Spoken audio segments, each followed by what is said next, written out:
Hello friends, welcome to our channel lunch box. இன்றைக்கி நம்ம ஒரு பாரம்பரியமான மார்னிங் பிரேக்ஃபாஸ்ட் ரெசிபி தான் பார்க்க போகிறோம். வெண்பொங்கலும் கூடவே ஒரு ஈஸியான சாம்பாரும் தான். இந்த ரெண்டு ரெசிபியும் பண்ணுறதுக்கு முன்னாடி நீங்கள் நம்ம சேனலுக்கு ஃபஸ்ட் டைம் வரீங்கனாக்கா சேனலை சப்ஸ்கிரைப் பண்ணிவிட்டு பக்கத்தில் பெல் ஐக்கான் அழுத்தி அதில் ஆலையும் டிக் பண்ணிக்கோங்க. அப்போ தான் நம்மளோட அடுத்தடுத்த வீடியோ நோட்டிஃபிகேஷன் உங்களுக்கு கரெக்டாக கிடைக்கும். சரி, வாங்க நம்ம வீடியோவுக்கு போகலாம். ஃபஸ்ட்டு நம்ம பொங்கலுக்கு அரிசி பருப்பு ஊற வச்சுருவோம். ஒரு பாத்திரத்தில் 2 கப்பு பச்சரிசி, அரை கப்பு பாசிப்பருப்பு, 2 டேபிள் ஸ்பூன் மைசூர் பருப்பை சேர்த்து இது எல்லாத்தையும் ஒன்றா கலந்து ஒரு பாத்திரத்தில் அளந்து எடுத்துக்கலாம். அப்போ தான் நம்ம தண்ணி அளவு கரெக்டாக எடுக்க முடியும். நானே இந்த பாத்திரத்தில் அளந்து எடுத்திருக்கேன். இப்போ இதை நம்ம அந்த பவுலில் சேர்த்து கழுவி ஒரு அரை மணி நேரம் ஊற வச்சுக்கலாம். இது அப்படியே ஊறட்டும். இந்த பக்கம் சாம்பாருக்கு ரெடி பண்ணிப்போம். ஒரு குக்கரில் அரை கப்பு பாசிப்பருப்பு சேர்த்து கழுவிட்டு அதில் அரை ஸ்பூன் மஞ்சள் தூள், 1 ஸ்பூன் ரெடிமேட் சாம்பார் பொடி, 2 பச்சை மிளகாய் பொடியாக கட் பண்ணி சேர்த்து, 5 பல் பூண்டு சின்ன சின்னதாக கட் பண்ணி சேர்த்து, அரை கப்பு வெங்காயம், அரை கப்பு தக்காளி பொடியாக கட் பண்ணது, அரை கப்பு கத்திரிக்காய், 2 கப்பு தண்ணி, அரை ஸ்பூன் சீரகம், அரை ஸ்பூன் சீரகத்தூள், 2 ஸ்பூன் எண்ணெய் விட்டுட்டு பெருங்காயத்தூள் கொஞ்சமாக தூவி விட்டு இப்போ எல்லாத்தையும் ஒரு முறை நல்லா கலந்து விட்டுருவோம்.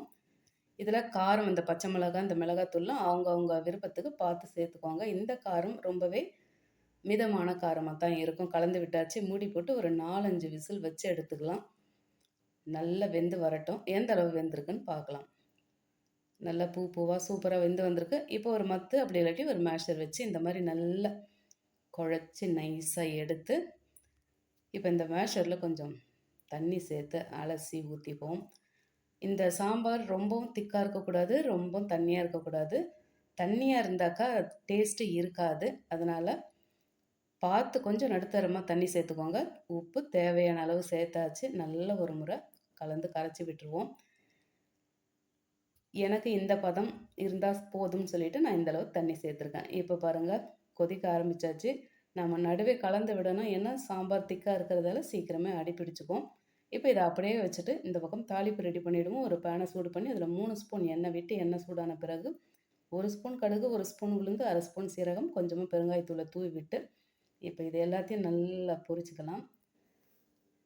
இதெல்லாம் நல்லா பொரிஞ்ச பிறகு இதில் ஒரு கொத்து கருவேப்பிலையும் சேர்த்து இப்போ எல்லாத்தையும் நல்லா பொரிச்சு விட்டு இந்த பக்கம் கொதிச்சிட்ருக்க இந்த சாம்பாரில் சேர்த்துருவோம்.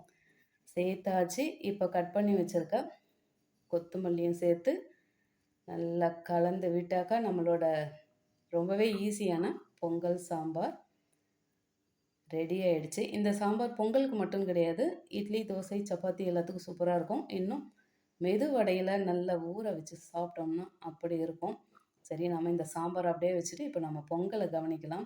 குக்கரை நம்ம அடுப்பில் ஏற்ற வேணால் இப்படியே கீழே வச்சுட்டு அதில் நாம் எந்த பாத்திரத்தில் அரிசி பருப்பு அளந்து எடுத்தோமோ அந்த பாத்திரத்தில் 2.5 பாத்திரம் அளவுக்கும் குறைவாக, 2.25க்கு கொஞ்சம் அதிகம், 2.5க்கு கொஞ்சம் கம்மி, அந்த மாதிரி தண்ணி சேர்த்து உப்பு தேவையான அளவு பார்த்து சேர்த்து இங்கே உப்பு பதம் செக் பண்ணிக்கோங்க. கொஞ்சம் கரிக்கிற மாதிரி, லைட்டாக கரிக்கிற மாதிரி இருக்கணும். அதுதான் சரியாக இருக்கும். இப்போ நம்ம ஊற வச்ச அரிசியை சேர்த்தாச்சு. இப்போ நல்லா கலந்துட்டு இப்போ அடுப்பில் வச்சு அப்படியே ஒரு கொதி வர விட்டுருவோம். லைட்டாக கொதிக்கட்டும். இந்த பக்கம் நாம் மிளகை தட்டி எடுத்துக்கலாம். இஞ்சி துருவி எடுத்துருவோம். மிளகு 1.5 டேபிள் ஸ்பூன் எடுத்திருக்கேன். இஞ்சி இந்த அளவில் எடுத்திருக்கேன்.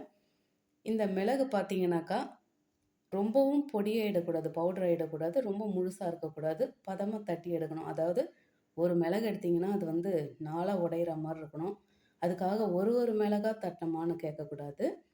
இதை கொஞ்சம் கேர்ஃபுல்லாக தட்டினீங்கனாக்கா அது பொங்கலில் சேரும்போது ரொம்ப நல்லாயிருக்கும்.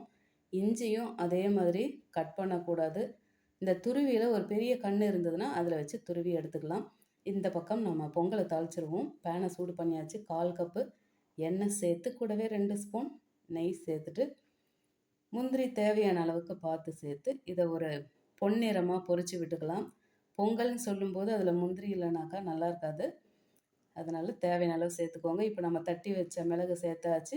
1.5 டேபிள் ஸ்பூன் சீரகமும் சேர்த்து நல்ல வாசனை வர்ற அளவுக்கு அப்படியே பொரித்து விட்டுருவோம்.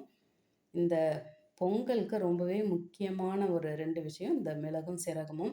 இப்போ துருவி வச்சுருக்க அந்த இஞ்சை சேர்த்துட்டு கூடவே கருவேப்பிலை தேவையான அளவு சேர்த்து பெருங்காயத்தூளை தூவி விட்டு இந்த இஞ்சி நல்லா பொரிஞ்சு மேலே மிதந்து வரணும். அதுதான் சரியான பக்குவம். இப்போ இந்த பக்கம் கொதிச்சிட்டு இருக்க அந்த பொங்கல் உலையில சேர்த்து நல்லா ஈவனாக மிக்ஸ் பண்ணி விட்டுக்கலாம். நம்ம இந்த மாதிரி பண்ணும்போது அந்த தாளிப்பு நல்லா அந்த பொங்கலில் இறங்கி அந்த டேஸ்ட்டும் அந்த ஃப்ளேவரும் ரொம்ப சூப்பராக இருக்கும். இப்போ இதை மூடி போட்டு 3 விசில் மட்டும் நம்ம வச்சு எடுத்துக்கலாம். அதுக்கப்புறம் வைக்க வேண்டாம். ஏன்னா நம்ம சேர்த்துருக்க தண்ணி அளவுக்கு 3 விசில் கரெக்டாக இருக்கும். அதுக்கப்புறம் விட்டோம்னாக்கா ரொம்ப ட்ரை ஆகிடும், லைட்டாக அடிப்பிடிக்க ஆரம்பிச்சிடும். அவ்வளோதான், 3 விசில் முடிஞ்சாச்சு, ஸ்டீமும் போயாச்சு. இதை பாருங்கள் எப்படி இருக்குன்னு பார்க்கலாம். இப்போ ஒரு 2 ஸ்பூன் நெய் விட்டு நமக்கு எந்த பதத்துக்கு வேணுமோ அந்த பதத்துக்கு குழச்சி விட்டுருவோம். பொங்கல் ரொம்பவும் குழஞ்சா நல்லா இருக்காது. அதே மாதிரி ரொம்பவும் நம்ம சாதாரணமாக இந்த சாதத்துக்கு யூஸ் பண்ணுற மாதிரி அப்படியே முழு முழு அரிசியாக இருந்தாலும் நல்லா இருக்காது. நடுத்தரமாக இருந்தால் தான் பொங்கல் வந்து சாப்பிட திகட்டவும் திகட்டாது. பொங்கலை பார்த்தீங்கன்னாக்கா பெரும்பாலோர் அலறி அடிச்சுட்டு போவாங்க. அதுக்கு முதல் காரணமே பொங்கல் ரொம்ப ஓவராக குழஞ்சிடுறது தான். ரெண்டாவது பார்த்தீங்கன்னா அது சாப்பிடும்போது நடுவே மாட்டுற அந்த இஞ்சி, அதுக்கப்புறம் இந்த முழு மிளகு தான். ஆனால் இந்த பொங்கலில் பார்த்தீங்கன்னாக்கா யாரும் எதுவும் எடுத்தே வைக்க முடியாது. இந்த கருவேப்பிலை வேணால் எடுத்து வைக்கலாம். ஆனால் இதில் நம்ம சேர்த்துருக்க அந்த மிளகு கைக்கு மாட்டவே மாட்டாது. அதே மாதிரி அதில் இஞ்சி சேர்த்துருக்கோமான்னு கூட தெரியாது. அந்த ஃப்ளேவர் மட்டும்தான் இருக்கும். இந்த பொங்கல் மார்னிங் பிரேக்ஃபாஸ்ட்டுக்கு மட்டும் கிடையாது. வீட்டில் கோல்டு இல்லாட்டி இருமல் இந்த மாதிரி யாருக்காவது பிடிச்சிருந்தாலும் சுட சுட இந்த பொங்கலை செய்து சாப்பிட்டா போதும். இந்த பிடிச்சிருக்க சளியில் அட்லீஸ்ட் பாதிக்கு பாதியாவது சரியாகும். ஏன்னா நம்ம சேர்த்துருக்க அந்த இஞ்சி, அதுக்கப்புறம் அந்த மிளகோட முழு பலனும் அந்த எசன்ஸ் ஃபுல்லாகவே இந்த பொங்கலில் இறங்கியிருக்கும். இந்த பொங்கலை இது வரைக்கும் பண்ணாத பிகினர்ஸ் கூட இதே அளவு இதே பதத்தில் பண்ணிங்கனாக்கா சூப்பர் டேஸ்ட்டில் பொங்கல் வரும். நீங்களும் இந்த பொங்கலை செய்து சாப்பிட்டு எப்படி இருந்தது மறக்காமல் கமெண்ட்டில் சொல்லுங்கள். ரெசிபி பிடிச்சிருந்தா லைக் பண்ணி உங்கள் ஃபேமிலி அண்ட் ஃப்ரெண்ட்ஸுக்கு ஷேர் பண்ணிக்கோங்க. தேங்க்ஸ் ஃபார் வாட்சிங்.